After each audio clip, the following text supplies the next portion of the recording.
Bonjour madame la directrice. Comment allez-vous? Merci de me recevoir. Je voudrais vous expliquer l'originalité de nos formations sur la bientraitance. Le réseau 17 Mars Conseil développe ses activités et notre expertise peut répondre à vos besoins. Bonjour monsieur. Je vous en prie. J'ai été très intéressé par votre plaquette et j'ai quelques questions. D'accord, commençons. De nombreuses formations sur la bientraitance ont été organisées ces dernières années. Leur objectif était de rappeler le cadre réglementaire et de convaincre les soignants qu'ils devaient respecter une approche humaniste et philosophique des soins. C'est vrai et c'était absolument indispensable. Bien entendu. Mais, aujourd'hui, il est possible d'aller plus loin. Je comprends. Je constatais l'autre jour que des infirmières croyant bien faire ne s'interrogeaient plus sur la portée de leurs actes. Au quotidien, le risque est d'être emporté par la routine. Dans ce cas, nous devons agir au plus près des comportements si nous voulons être efficaces. C'est pourquoi nous avons bâti une méthode d'observation et d'analyse de l'activité par les professionnels eux-mêmes. C'est le meilleur moyen pour qu'ils prennent conscience de leurs échecs et de leurs réussites pour améliorer encore leur pratique. Mais, dites-moi, cher monsieur, il n'y a pas de cas de maltraitance dans mon établissement. J'en suis certain. En fait, je vous propose d'agir plutôt sur les comportements observables. C'est dans les détails anodins que réside la bientraitance. Dans l'ordinaire et le quotidien. Habituellement, les formations ne peuvent pas approcher ces détails. Comment faites-vous? Nous avons pu montrer que l'enregistrement en vidéo des activités de soins et leur analyse approfondie permettait, premièrement, de montrer les détails significatifs.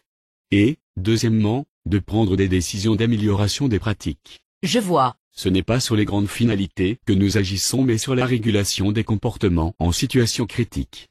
Nous faisons en sorte que les professionnels deviennent autonomes sur ce plan. Bon, mais concrètement? Nous travaillons avec les équipes au complet pour choisir les situations que nous allons filmer. Le collectif est indispensable pour analyser en équipe et créer une dynamique positive à moyen terme. Ensuite, nous nous concentrons sur les vidéos pour comprendre pourquoi et comment l'activité de soins est réussie. Mais que faites-vous de tout cela? Nous terminons par un moment d'échange et de débat dans l'équipe. Ce qui permet de retenir l'essentiel. Nous constatons souvent que les débats autour des pratiques ont disparu des établissements. Je le regrette aussi. Je pense comme vous que la vidéo est irremplaçable pour comprendre ce que nous faisons. C'est une opportunité pour analyser les raisons de nos échecs et de nos réussites. Mais nous avons aussi besoin de confronter nos points de vue. Comprendre, c'est bien. Mais en tirer des règles pour l'action quotidienne, c'est encore mieux. Il faut pouvoir orienter correctement son action, l'exécuter en situation mais aussi pouvoir la contrôler. L'autocontrôle est un objectif professionnel majeur. Oui, j'ai besoin de spécialistes de la didactique professionnelle comme vous. L'encadrement n'est pas toujours le mieux placé pour agir à ce niveau-là. Je crois que nous serons d'accord, vous et moi, pour dire que les effets de cette formation doivent être durables. C'est pourquoi nous créons les conditions d'un engagement des équipes sur les règles qu'elles se sont données. La dernière étape consiste à rédiger et à signer un texte tout simple mais qui engage. Vous parlez d'une sorte de charte, n'est-ce pas? Oui, c'est cela. Le management peut se saisir de ce texte pour créer une dynamique de changement. Mais les raisons du changement ne viennent plus d'en haut.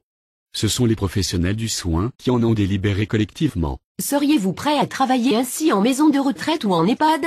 Votre méthode est particulièrement adaptée à nos besoins. Bien entendu. Nous avons déjà une expérience très intéressante dans une clinique avec des agents des services hospitaliers, des aides-soignants, des infirmières et des cadres. Nous pouvons en faire bénéficier d'autres établissements. Je vous remercie beaucoup de ces explications très utiles. J'ai des propositions pour adapter votre méthode à notre cas particulier. Allons déjeuner et nous en parlerons. Avec grand plaisir, chère madame. Je suis à votre disposition.